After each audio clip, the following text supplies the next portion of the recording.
guys, once again welcome back to my channel AP Education Hub, and in this video we'll discuss about the novel Macbeth by William Shakespeare.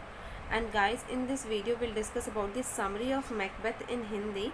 And before this video we have already discussed about the introduction and main characters of Macbeth. सो अगर आप लोगों ने वो videos नहीं देखी हैं तो मैंने अपने चैनल पर एक प्लेलिस्ट क्रिएट कर रखी है BA ऑनर्स इंग्लिश। उसका लिंक मैं आप लोगों को डिस्क्रिप्शन बॉक्स में दे दूँगी। सो आप लोग उस प्लेलिस्ट में जाकर मैकबेथ का इंट्रोडक्शन देख सकते हैं।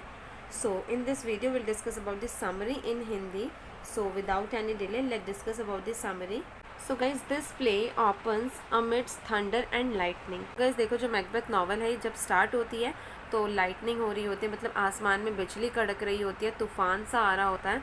And then 3 witches decide that they will meet Macbeth next. So guys देखो, जिस टाइम पर ये लाइटनिंग और ये थंडर स्टॉर्म हो रहा होता है, सो उस टाइम पर 3 विचेस अपीयर होती हैं और वो डिसाइड करती हैं कि वो मैकबेथ से मिलेंगी। गाइज देखो, जो विचेस होती हैं मतलब जो चुड़ैलें वगैरह होती हैं वो होती हैं विचेस। सो ये डिसाइड करती है कि मैकबेथ से मिलेंगी और मैकबेथ जो है वो हमारे इस प्ले के प्रोटैगनिस्ट हैं।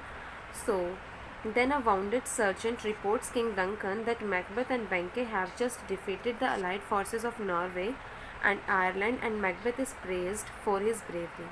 So guys देखो, उसके बाद एक किंग के पास रिपोर्टर आता है, मतलब किंग के ही आर्मी का एक रिपोर्टर रिपोर्ट करने के लिए किंग के पास आता है कि जो मैकबेथ और बैंके हैं उन्होंने जो भी अलाइड फोर्सेस थी नॉर्वे की और आयरलैंड की, उनके साथ जो हमारी लड़ाई हो रही थी उसमें मैकबेथ और बैंके ने उन्हें हरा दिया है। और उसके बाद मैकबेथ को प्रेज़ किया जाता है उसकी ब्रेवरी के लिए। So guys then Macbeth and Banquo discuss the weather and their victory. So guys देखो, जब ये दोनों हरा देते हैं मैकबेथ और बैंके नॉर्वे और आयरलैंड को, सो मैकबेथ को बहुत ज़्यादा प्रेज़ किया जाता है यहाँ पर। और मैकबेथ और बैंके उसके बाद वेदर के बारे में डिस्कस करते हैं और उनकी जो जीत हुई है उसके बारे में डिस्कस करते हैं। As they wonder 3 witches enter and greet them with prophecy. So guys देखो, जब ये लोग घूम रहे होते हैं और इस बारे में अपनी जीत के बारे में और मौसम के बारे में बात कर रहे होते हैं, उस टाइम पर वहाँ पर अपीयर होती हैं 3 विचेस और ये 3 विचेस मैकबेथ को और बैंके को मतलब ग्रीट करती हैं और उनके सामने प्रोफेसीज करती हैं, मतलब कुछ भविष्यवाणियाँ करती हैं। सो गाइज बैंके चैलेंजेस दैम फर्स्ट। सो गाइज देखो, जो बैंके है वो इन चुड़ैलों को चैलेंज करने की कोशिश करता है। Then they address Macbeth as thane of Glamis. So guys देखो, इसीलिए जो विचेस है वो मैकबेथ को एड्रेस करना स्टार्ट कर देती है और मैकबेथ को बोलती है thane of Glamis, thane of Cawdor and shall be king hereafter. So guys देखो, जो मैकबेथ है वो सबसे पहले थेन ऑफ ग्लेमिस होते हैं, लेकिन ये जो नॉर्वे वाली जो फाइट हो रही होती है आयरलैंड वाली, इसमें मैकबेथ सभी एलाइड फोर्सेस को नॉर्वे की और आयरलैंड की को हरा देते हैं और इसीलिए उन्हें एक और टाइटल दिया जाता है थेन ऑफ काउडर। सो ये जो विचेस हैं ये मैकबेथ को एड्रेस करती हैं थेन ऑफ ग्लेमिस, तो चलो ठीक है वो है, और ये विचेस थेन ऑफ काउडर भी बोलती हैं मैकबेथ को और उसके बाद बोलती हैं that he shall be king hereafter, कि इसके बाद वो किंग भी बन सकता है। Macbeth appears to be tune to silence. So guys देखो, ये सब सुनकर जो मैकबेथ है एक तरीके से बिल्कुल साइलेंट हो जाता है, शांत हो जाता है कि ये विचेस क्या बोल रही हैं। देन बैंके आस्क फॉर हिज फॉर्चून। उसके बाद गाइस जो बैंके है वो अपने फॉर्चून के बारे में पूछता है and then witches respond that he will be less than Macbeth, की जो बैंके है उसे मैकबेथ से कम मिलेगा, येट हैप्पियर लेस सक्सेसफुल। मतलब बैंके खुश रहेगा बेशक से वो लेस सक्सेसफुल होगा, मतलब मैकबेथ से कम उसे बेशक मिलेगा, लेस सक्सेसफुल होगा, लेकिन फिर भी वो बहुत ज़्यादा खुश होगा। And yet more he will be father of line of kings though he himself will not be one. और गाइस उसके बाद विचेस क्या बोलती है कि बैंके की आने वाली जो पीढ़ी होगी, मतलब बैंके के जो बेटे हैं उसके बाद उनके बेटे, मतलब इस तरीके जो बैंके की फैमिली चलेगी तो उसमें किंग्स बहुत सारे बनेंगे। इसीलिए वो विचेस यहाँ पर क्या कहती है बैंके को, दैट बैंके will be a father line of Kings, की मतलब उसकी फैमिली में से बहुत सारे जो आने वाले लोग हैं, जो बच्चे होंगे उनके, वो किंग्स बनेंगे, बट जो बैंके है वो खुद कभी किंग नहीं बन पाएंगे। And then witches vanish. So guys उसके बाद जो विचेस है वहाँ से चली जाती हैं। So guys then Ross arrives and informs Macbeth of his newly bestowed title thane of Cawdor. So guys उसके बाद देखो, विचेस के जाने के बाद रोज आता है। रोज जो है ये मैकबेथ का कज़न है और ये आकर मैकबेथ को बताता है कि अब उसे एक और टाइटल मिला है thane of Cawdor. So guys देखो, इस चीज़ से मैकबेथ एक तरीके से बहुत ज़्यादा शॉक हो जाता है। As the previous thane of Cawdor shall be put to death and here first prophecy is fulfilled. So guys देखो, विचेस ने जो प्रोफेसी की थी उसमें से एक प्रोफेसी यहाँ पर फुलफिल हो गई है and Macbeth immediately begins to harbour ambitions of becoming king. So guys इसके बाद जो मैकबेथ है वो चाहता है कि वो जल्दी से जल्दी किंग बन जाए, वो ऐसे सपने देखने लगता है। And then king Duncan welcomes and praises Macbeth and Banquo and declares that he will spend the night in Macbeth's castle. Duncan names his son Malcolm as his heir. So guys देखो यहाँ पर जो king Duncan है वो Macbeth और बैंके को praise करता है उनकी ब्रेवरी के लिए कि उन्होंने फाइट बहुत अच्छे तरीके से लड़ी। और क्या बोलता है डंकन यहाँ पर कि आज वो नाइट मैकबेथ के कासल में स्पेंड करेंगे। और यहाँ पर किंग डंकन अपने हायर का नाम भी बता देता है कि मतलब उसके मरने के बाद उसका हायर कौन बनेगा, उसका बेटा Malcolm. Then Macbeth sends a message to his wife about the witches prophecies. So guys देखो उसके बाद जो मैकबेथ है वो अपनी वाइफ के पास मैसेज भेजता है जो भी ये विचेस ने प्रोफेसीज की थी इसके बारे में। And then lady Macbeth thinks that the only one way to attain kingship is to murder king Duncan. So guys देखो मैकबेथ के लेटर भेजने के बाद जो लेडी मैकबेथ है उससे मतलब इतना ज़्यादा लालच हो जाता है, वो चाहते हैं कि मैकबेथ जल्दी से जल्दी किंग बने। और वो सोचते हैं कि किंग बनने का सिर्फ एक ही रास्ता है, किंग डंकन का मर्डर करना। When Macbeth enters, she overrides all of Macbeth's objections and challenges his manhood and persuades him to kill the king that very night. So guys देखो जब किंग आता है लेडी मैकबेथ के पास तो lady Macbeth उसकी सभी objections को challenge करती है कि ऐसा नहीं ऐसा नहीं ऐसा नहीं। और वो क्या बोलती है कि हाँ अपने मैनहुड को प्रूव करो तुम। और वो उसे परसुएट कर लेती है मैकबेथ को कि तुम किंग डंकन को मार दो आज ही रात को। सो गाइज मैकबेथ को लेडी मैकबेथ बहुत ज़्यादा फोर्स करती है और इसीलिए जो मैकबेथ है उसे माननी पड़ती है लेडी मैकबेथ की बात। And then Macbeth and his wife decide to get Duncan's chamberlains drunk and they will be blame them for the murder next morning. So guys देखो मैकबेथ और उसकी वाइफ लेडी मैकबेथ डिसाइड करते हैं कि Duncan के जो Chamberlain's हैं मतलब जो डंकन की एक तरीके से बॉडी गार्ड है जो देखते हैं डंकन की देख रेख करते हैं कि उनको शराब पिला दो। ये डिसाइड करते हैं मैकबेथ और लेडी मैकबेथ ताकि कल सुबह जब पता लगेगा कि किंग डंकन मर गया है तो ये वो सारा ब्लेम डंकन के चैम्बरलेन्स पर डाल देंगे कि हाँ किंग डंकन को इनके चैम्बरलेन्स ने ही मारा है। While Duncan is asleep Macbeth stabs him. So guys देखो जब किंग डंकन सो रहा होता है तो मैकबेथ जाता है और उसे चाकू या तलवार जो भी उसके पास होती है उससे उसे स्टैब कर देता है, उसके अंदर मार देता है।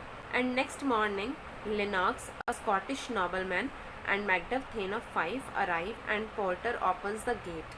So guys देखो नेक्स्ट मॉर्निंग लेनॉक्स जो है, लेनॉक्स एक स्कॉटिश नॉबलमैन है, मतलब स्कॉटलैंड का रहने वाला एक अच्छा आदमी है, नॉबलमैन है। और मैकडफ जो है, मैकडफ को थेन ऑफ फाइव का टाइटल मिला हुआ है। सो गाइज ये दोनों अपीयर होते हैं और पोर्टर इनके लिए दरवाज़ा खोलता है। Then Macbeth leaves them to the king's chamber. Macduff discovers Duncan's body. So guys देखो लेनॉक्स और मैकडफ को लेके जाता है मैकबेथ अंदर किंग के चैम्बर में और वहाँ पर मैकडफ देखता है कि किंग डंकन मर चुका है। मैकडफ किंग डंकन की बॉडी को देखता है and then Macbeth kills guards also to prevent them from professing their innocence and claims that he did this in fit of anger over their mistakes. So guys देखो मैकबेथ को डर था कि कहीं गार्ड सच ना बोलने लग जाए, मतलब अपने आप को इनोसेंट प्रूव करने के लिए अगर वो कुछ बोलने लग गए तो कहीं ये सारा ब्लेम मैकबेथ पर ना आ जाए। इसीलिए जो मैकबेथ है वो किंग डंकन को मारने के बाद इन गार्ड्स को भी मार देता है ताकि कभी सच सामने आ ही ना पाए और जो ये गार्ड है ये अपनी इनोसेंस भी कभी प्रूव नहीं कर पाएंगे। और यहाँ पर मैकबेथ क्या क्लेम करता है कि शायद इन चैम्बरलेन्स ने किंग डंकन को मारने के बाद अपने आप को भी मार लिया। And guys the Duncan's son flee to England. So guys इसी डर से कि मतलब किंग डंकन को मार दिया है किसी ने, इसीलिए जो डंकन के बेटे होते हैं मैल्कम और डोनल बेन ये इंग्लैंड चले जाते हैं कि कहीं कोई इन्हें भी ना मार दें। And then Macbeth becomes the new king of Scotland. Guys उसके बाद जो मैकबेथ है वो स्कॉटलैंड का किंग बनता है और वो सोचता है कि विचेस की जो प्रोफेसीज थी वो सच प्रूव हो गई हैं। Despite his success Macbeth also aware of the part of prophecy concerning बैंको रिमेन्स अनईजी। सो गाइस देखो मैकबेथ को सक्सेस मिल चुकी है लेकिन फिर भी मैकबेथ प्रोफेसी की उस वाले पार्ट को लेकर बहुत ज़्यादा कंसर्न होता है जो विचेस ने बैंके को लेकर की थी कि हाँ बैंके के जो डिसेंडेंट्स हैं वो किंग बन सकती हैं। तो इस चीज़ से जो मैकबेथ है वो बहुत ज़्यादा कंसर्न होता है और यही वाली प्रोफेसी का जो पार्ट है ये मैकबेथ को अनईजी सा फील कराता है। And then Macbeth invites Banquo to a royal banquet where he discovers Banquo along with his son Fleance will be riding out that night. So guys देखो उसके बाद जो मैकबेथ है वो बैंके को एक रॉयल बैंकेट में बुलाता है और उसके बाद उसे पता लगता है कि बैंके तो अपने बेटे फ्लिएंसे के साथ रात को ही भाग गया है स्कॉटलैंड छोड़कर। So guys then Macbeth hires 3 men to kill them. So guys देखो उसके बाद जो मैकबेथ है ये 3 लोगों को हायर करता है जान से मरवाने के लिए। किस किस को मरवाना ये चाहता है यहाँ पर? बैंके को, बैंके के बेटे फ्लियंसे को, और लेडी मैकडफ और मैकडफ के बेटे को। सो इन चारों को मरवाने के लिए 3 आदमियों को यहाँ पर मैकबेथ हायर करता है। Succeed in killing Banquo but Fleance escapes makes Macbeth furious and he thinks that his power remains insecure as long as the hire of Banque remains alive. So guys देखो जिन लोगों को Macbeth hire करता है मारने के लिए वो बैंके को तो मारने में सक्सेसफुल हो जाते हैं, लेकिन जो फ्लियंसे है बैंके का बेटा उसको मारने में ये मर्डरर सक्सेसफुल नहीं होते हैं। फ्लियंसे भाग जाता है। सो गाइस जब मैकबेथ को पता चलता है कि बैंके को तो मार दिया गया लेकिन फ्लियंसे बच गया, ये सुनकर जो मैकबेथ है वो बहुत ज़्यादा गुस्सा होता है और वो सोचता है कि जब तक बैंके के हायर जिंदा रहेंगे तब तक मैकबेथ की जो पावर है वो इनसिक्योर रहेगी। At night Macbeth invites his wife and lords in the banquet for drinking. So guys देखो रात में मैकबेथ जो है अपनी वाइफ और अपने जो भी उसके लॉर्ड्स होते हैं, जो भी उसकी आर्मी के मेन लोग होते हैं, उनको वो इन्वाइट करता है बैंकेट में ड्रिंकिंग के लिए। And then Banquo's ghost enters and sits in Macbeth's place. Macbeth raves fearfully, ghost is only visible to him. So guys देखो जब मैकबेथ बुलाता है ड्रिंकिंग के लिए बैंकेट में सबको, तो वहाँ पर बैंके का घोस्ट आ जाता है। मतलब बैंके तो मर चुका है लेकिन जो उसका भूत बनकर जो उसकी आत्मा है वो आ जाती है और वो मैकबेथ की जगह पर बैठ जाती है। सो मैकबेथ बहुत ज़्यादा डर जाता है और गाइस देखो जो ये घोस्ट है ये सिर्फ और सिर्फ मैकबेथ को दिखाई देता है और किसी को भी दिखाई नहीं देता वहाँ पर जो लोग होते हैं। So guys other people are panic at the sight of Macbeth raging at an empty chair. So guys देखो जो सब लोग बैंकेट में होते हैं वो मैकबेथ की इस हरकत को देखकर बहुत ज़्यादा पैनिक फील करते हैं कि मैकबेथ एक खाली चेयर पर क्यों इतना गुस्सा उतार रहे हैं। And then her wife tells them that his husband is merely afflicted. So guys lady Macbeth यहाँ पर बोलती है कि शायद उसके हस्बैंड थोड़ा सा परेशान है। And then ghost departs and returns once more. So guys देखो जो ये बैंके का घोस्ट था ये वहाँ से चला जाता है और एक बार फिर से आता है, causing some righteous anger and fear in Macbeth. Lady Macbeth tells the lords to leave and they do so. So guys देखो जो ये घोस्ट है जाने के बाद जब दोबारा आता है तो जो मैकबेथ है वो और ज़्यादा गुस्सा करने लग जाता है और एक तरीके से उसमें डर भी बन जाता है। मैकबेथ डर भी जाता है। एंड देन जो लेडी मैकबेथ है वो सभी लॉर्ड्स को वहाँ से जाने के लिए बोलती है और जो भी ये लोग आए थे ड्रिंकिंग करने के लिए बैंकेट में वो सारे वहाँ से चले जाते हैं। सो गाइस देखो अब यहाँ पर मैकबेथ अकेला होता है। And then 3 witches visits once more and reveal the truth of their prophecy. So guys ये जो 3 विचेस है ये दोबारा आती है मैकबेथ के पास और मैकबेथ इनसे बोलता है कि जो तुमने प्रोफेसीज़ की थी मुझे उसका सच जानना है। एंड देन जो ये विचेस थी ये उन प्रोफेसीज़ का सच रिवील करती है मैकबेथ के सामने। First they conjured an armoured head which tells him to beware of Macduff. So guys देखो जब मैकबेथ पूछता है इन विचेस से कि जो प्रोफेसीज़ की थी मुझे उनके बारे में सब कुछ सच सच जानना है, देन जो विचेस है वो अपने जादू टोना की किसी ट्रिक से एक हेड लेकर आती हैं और वो हेड से इसे बिवेयर करती है मैकबेथ को कि तुम्हें मैकडफ से सावधान रहना है, मैकडफ से बच के रहना है। And then second a bloody child tells him that no one born of a woman shall be able to harm him. So guys देखो सबसे पहले विचेस एक हेड दिखाती है मैकबेथ को। मतलब कंज्यूरिंग इज़ अ प्रोसेस जिससे कि कोई स्टिक वगैरह जादू टोना करके कोई स्टिक घुमाई और कोई चीज़ आपने सामने ला दी।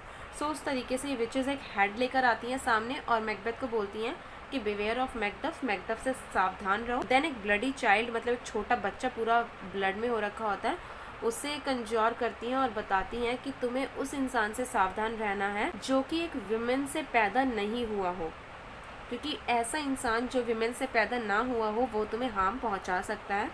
And thirdly a crowned child holding a tree states that Macbeth will be safe until great Birnam woods comes to Dunsinane hill. और साथ ही साथ जब तक ये बिरमन वुड मतलब जो बिरमन के फॉरेस्ट हैं उनकी लकड़ियाँ जब तक सेफ हैं तब तुम सेफ हो। सो गाइस देखो 3 चीज़ें यहाँ पर विचेस बताती हैं मैकबेथ को कि मैकडफ से सावधान रहना है और ऐसे इंसान से सावधान रहना है जो कि किसी विमेन से पैदा ना हुआ हो, और साथ ही साथ जब तक जो ग्रेट बिरमन फॉरेस्ट है सेफ हैं। So guys Macbeth feels relieved and secure because he thinks that all man are born of womens and forest can not move. So guys Macbeth relieved यहाँ पर फील करता है because वो सोचता है कि सभी इंसान तो विमेन से पैदा होते हैं, फॉरेस्ट कभी मूव नहीं कर पाते हैं, इसीलिए मुझे टेंशन लेने की कोई ज़रूरत नहीं है, मैं बिल्कुल सेफ हूँ। Then guys Macbeth asks if Banquo's son will ever reign in Scotland. So guys उसके बाद जो मैकबेथ है वो विचेस से पूछता है कि बैंके का बेटा कभी स्कॉटलैंड पर शासन कर सकता है। And then which is conjure a procession of 8 crowned kings all similar to appearance to Banquo. So guys उसके बाद जो विचेस हैं ये कंज्योर करके 8 क्राउन्ड किंग्स लेकर आती हैं जो सारे ही किंग बैंके के जैसे दिखते हैं, मतलब उनकी जो अपीयरेंस है वो बैंके के सिमिलर होती है। Then Macbeth realizes that all are Banquo's descendant having acquired kingship in numerous countries. So guys इन कंज्योर क्राउन्ड किंग्स को देखकर जो मैकबेथ से रियलाइज़ होता है कि ये सारे ही बैंके के डिसेंडेंट हैं जिन्होंने शायद अलग अलग कंट्रीज़ में अपना शासन जमा लिया है, वहाँ के राजा वो बन गए हैं। And then guys Lennox enter and tells Macbeth that Macduff has fled to England. So guys उसके बाद Lennox आता है और मैकबेथ को बताता है कि जो मैकडफ है वो इंग्लैंड चला गया है। Macbeth orders Macduff castles to be seized and sends murderers everyone in the castle put to death including Lady Macduff and their son. So guys देखो जो मैकबेथ है जब उसे पता चलता है कि जो मैकडफ है वो इंग्लैंड चला गया है तो मैकबेथ मैकडफ के कासल को पूरा सीज करवा देता है और मर्डरर्स को वहाँ पर भेजता है और बोलता है कि वहाँ पर जो भी लोग हैं उन सबको मार देना। और इसी में जो लेडी मैकडफ थी और मैकडफ का बेटा था उन दोनों की जान भी चली जाती है, मतलब मैकडफ की कासल में जो भी लोग प्रेजेंट होते हैं उन सभी को मैकबेथ मरवा देता है। Meanwhile, Lady Macbeth becomes wrecked with the guilt from the crime she and her husband have committed. So guys देखो यहाँ पर मैकबेथ मैकडफ की कासल के यहाँ पर मर्डरर्स को भेजता है मारने के लिए और इधर जो लेडी मैकबेथ है वो बहुत ज़्यादा परेशान हो जाती है और गिल्ट से भर जाती है। एक तरीके से वो उस चीज़ को रिमेंबर करती है कि उन्होंने कितने ज़्यादा क्राइम किए हैं, मतलब लेडी मैकबेथ ने और उसके हस्बैंड ने कितने ज़्यादा क्राइम किए हैं। ये सोच कर लेडी मैकबेथ बहुत ज़्यादा गिल्टी फील करती हैं। And at night in King's Palace, a doctor and a gentlewoman discuss Lady Macbeth's strange habit of sleepwalking. So guys देखो रात में किंग्स पैलेस मतलब जो मैकबेथ अब किंग बन गया है तो मैकबेथ के पैलेस में डॉक्टर और एक जेंटलवुमन इस बारे में डिस्कस कर रहे होते हैं कि लेडी मैकबेथ की एक बहुत ज़्यादा स्ट्रेंज हैबिट बन गई है नींद में चलने की। Suddenly lady Macbeth enters with a candle. So guys देखो रात में चलने की, नींद में चलने की आदत हो गई है लेडी मैकबेथ को और अचानक से एक दिन लेडी मैकबेथ एंटर होती है कैंडल को हाथ में लिए हुए। Bemoaning the murders of Duncan, lady Macduff and Banquo she tries to wash off imagery blood stains from her hands. She knows she pressed her husband to do so. So guys देखो उसके बाद जो ये lady Macbeth है ये उन सभी चीज़ों को याद करते हैं कि इन्होंने कितने ज़्यादा क्राइम किए हैं और वो सोचते हैं कि उसके हाथों पर खून के धब्बे लगे हुए हैं और इन इमेजिनरी ब्लड स्टेन्स को, मतलब उसके नींद में चलने वाली आदत है और इसी कारण जब वो फील करते हैं कि उसके हाथ पर खून के धब्बे हैं, उन इमेजिनरी धब्बों को धोने के लिए, मतलब उन इमेजिनरी खून के निशानों को धोने के लिए लेडी मैकबेथ जाती है और वो याद करती है कि किस तरीके से डंकन का, लेडी मैकडफ का और बैंके का उन्होंने मर्डर कराया है। और इन्हीं सब मर्डर्स को याद करके वो सोचती है कि इन सब मर्डर्स का इल्ज़ाम उस पर है और उसके हाथों पे ब्लड के निशान बन गए हैं और वो इनको धोने की कोशिश करती है। और गाइस वो याद करते हैं कि उसी ने ही उसके हस्बैंड को ये सब करने के लिए फोर्स किया था। So she believes that nothing can wash away the blood on her hands is ironic reversal of her claim to Macbeth that little water clears us of this deed. So guys देखो यहाँ पर जो lady Macbeth बोल रही है this is very ironic. वो बोलती है कि जो ये ब्लड स्टेन्स उसके हाथों पर लगे हैं इसे कोई भी चीज़ नहीं धो सकती। Nothing can wash away the blood stains on her hands की जो ये खून के धब्बे इसके हाथ पर लगे हैं ये किसी भी चीज़ से साफ़ नहीं होंगे। This is very ironic reversal. क्यों है ये ironic reversal? Because initially lady Macbeth को क्या बोलती हैं कि little water clears us of this deed, कि थोड़े से पानी से ही हमारे ये काम जो हम कर रहे हैं ये काम तो थोड़े से पानी से ही साफ़ हो जाएगा। और यहाँ पर ये बोल रही है कि ये जो ब्लड के निशान हैं किसी भी चीज़ से साफ़ नहीं होंगे। सो ये बहुत ज़्यादा आयरॉनिक है। And then Ross informed Macduff in England about killing incident. This news stricken Macduff with grief and he was revenge. So guys देखो जो ये रॉस था मैकबेथ का कज़न, ये मैकडफ को इन्फॉर्म करता है इंग्लैंड में कि तुम्हारे बेटे और तुम्हारी वाइफ को मार दिया गया है। इस चीज़ से जो मैकडफ है वो बहुत ज़्यादा गुस्से में हो जाता है एंड ही वॉज रिवेंज, और वो कसम खाता है कि वो मैकबेथ से बदला लेकर रहेगा। So guys prince Malcolm has succeeded in raising an army in England and Macduff joins him as he rides to Scotland to challenge Macbeth forces. So guys देखो जो ये किंग डंकन का बेटा है प्रिंस मैल्कम, इसने एक army बनाई है इंग्लैंड में और इसी आर्मी को बनाने में मैकडफ ने भी उसकी हेल्प की है, मतलब मैकडफ ने भी उसकी ये आर्मी ज्वाइन की है और ये दोनों डिसाइड करते हैं कि स्कॉटलैंड जाएंगे और मैकबेथ को चैलेंज करेंगे। and this army has the support of the Scottish nobles who are frightened by Macbeth's murderous behavior.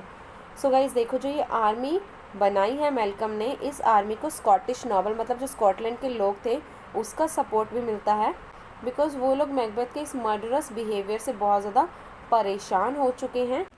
So guys Malcolm leads the army along with Siward the Elder and Macduff. So guys देखो Prince Malcolm ने जो ये army बनाई है वो इस army को lead करते हैं सिवार्ड और मैकडफ के सपोर्ट के साथ. सो गाइज सिवार्ड जो है वो किंग डंकन के भाई हैं, मतलब मैल्कम के लिए वो एक एल्डर हुए, और मैकडफ इन दोनों के साथ मिलकर वो इस आर्मी को लीड करते हैं. And the soldiers are order to cut down the Birnam woods. और गाइज जो सोल्जर्स हैं उन्हें ये ऑर्डर दिया जाता है कि जो बिरमन के फॉरेस्ट है उन्हें काट दिया जाए. And guys then Macbeth receives the news of lady Macbeth's death causing him a great sorrow. So guys उसके बाद पता लगता है मैकबेथ को कि जो उसकी वाइफ है लेडी मैकबेथ उसकी डेथ हो चुकी है. इस चीज़ से जो मैकबेथ है वो एक तरीके से बहुत ज़्यादा दुखी हो जाते हैं, पूरा दुख में डूब जाते हैं. And guys he comes to know that the soldiers cut down the Birman woods. Here first prophecy is fulfilled. So guys उसके बाद मैकबेथ को पता चलता है कि जो बिरमन के फॉरेस्ट थे उन्हें काट दिया गया है. So guys here the first prophecy is fulfilled. यहाँ पर विचेस द्वारा जो फर्स्ट प्रोफेसी की गई थी वो फुलफिल हो चुकी है. And guys battle between Macduff and Macbeth who kills young Siward. So guys उसके बाद मैकडफ और मैकबेथ के बीच में लड़ाई होती है जिसमें कि जो यंग सिवार्ड है वो मर जाता है. Macbeth thinks that he has no reason to fear Macduff, for he cannot be killed by a man born of a woman. So guys Macbeth सोचता है कि फर्स्ट प्रोफेसी बेशक से फुलफिल हो गई है, लेकिन ये बात तो है कि वो उस इंसान द्वारा नहीं मारा जा सकता जो कि एक विमेन से पैदा हुआ है, और हर इंसान एक विमेन से ही पैदा होता है, इसीलिए उसे डरने की कोई ज़रूरत नहीं है. So here Macduff informs that he was from his mother's womb, untimely right, born by Kazarian, fulfilling the second prophecy. So guys उसके बाद Macduff बताता है कि वो एक विमेन से पैदा नहीं हुआ है, बल्कि वो तो एक प्रोसेस से पैदा हुआ है. सो यहाँ पर जो सेकेंड प्रोफेसी थी वो फुलफिल हो चुकी है. And guys here Macbeth realises that it's too late, he is doomed, still he continues to fight. So guys यहाँ पर जाकर मैकबेथ को रियलाइज़ होता है कि अब बहुत देर हो चुकी है, वो तो पूरी तरीके से बर्बाद हो चुका है. He is doomed, still he continues to fight. इसके बाद भी वो लड़ाई जारी रखता है. And guys then Macduff kills and beheads him. उसके बाद गाइज जो मैकडफ है वो मैकबेथ को मार देता है, fulfilling the remaining prophecy. And guys Macduff Macbeth को मार देता है. यहाँ पर जो लास्ट प्रोफेसी थी वो भी कंप्लीट हो गई है. So Macduff carries Macbeth's head on the stage, put the method of lady Macbeth suicides is undisclosed. So guys देखो उसके बाद जो मैकडफ है वो मैकबेथ को मारने के बाद मैकबेथ का सर लेकर स्टेज के ऊपर अपीयर होता है. हमें ये चीज़ पता लगती है, लेकिन गाइस लेडी मैकबेथ ने किस तरीके से सुसाइड किया, वो क्या मेथड था, वो हमें यहाँ पर नहीं बताया जाता है. And now Malcolm becomes the new king of Scotland. Fleance is not placed on the throne concerning the Banquo. So guys देखो उसके बाद जो प्रिंस मैल्कम था उसे स्कॉटलैंड का न्यू किंग बनाया जाता है. फ्लिएंसे को किंग नहीं बनाया जाता गाइस, प्रिंस मैल्कम को किंग बनाया जाता है जो कि किंग डंकन का बेटा था. सो इस चीज़ से जो बैंके वो बहुत ज़्यादा कंसर्न होता है. But James one was supposedly a descendant of Banquo. So guys लेकिन जो जेम्स वन है ऐसा माना जाता है कि वो बैंके के डिसेंडेंट है. सो मे बी फ्लिएंसे मतलब जो बैंके का बेटा था उसे किंग नहीं बनाया गया, लेकिन जो उसके डिसेंडेंट थे उन्हें किंग बनाया गया. और इसीलिए ऐसा माना जाता है कि जो जेम्स वन है जो करंटली स्कॉटलैंड के किंग थे वो बैंके के डिसेंडेंट थे.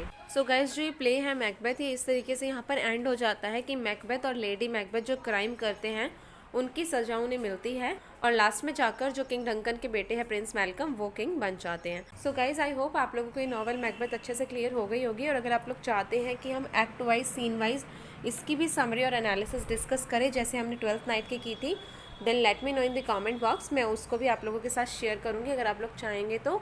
एंड अगर आप लोगों को अब भी इसमें कोई डाउट है देन आप लोग मुझसे कमेंट बॉक्स में पूछ सकते हैं. साथ ही साथ आप लोग मुझसे फेसबुक पेज या इंस्टाग्राम पर भी कांटेक्ट कर सकते हैं. मैं दोनों ही चीज़ों के लिंक डिस्क्रिप्शन बॉक्स में दे दूँगी. So guys do follow me in Instagram and also on my Facebook page. And I hope आप लोगों को ये वीडियो पसंद आई होगी. अगर वीडियो पसंद आई हो तो वीडियो को लाइक करें, कमेंट करके बताएं कैसी लगी, अपने फ्रेंड्स के साथ शेयर करें और मेरे चैनल को सब्सक्राइब करके बेल आइकन ज़रूर दबा दें. मिलते हैं नेक्स्ट वीडियो में. Thank you.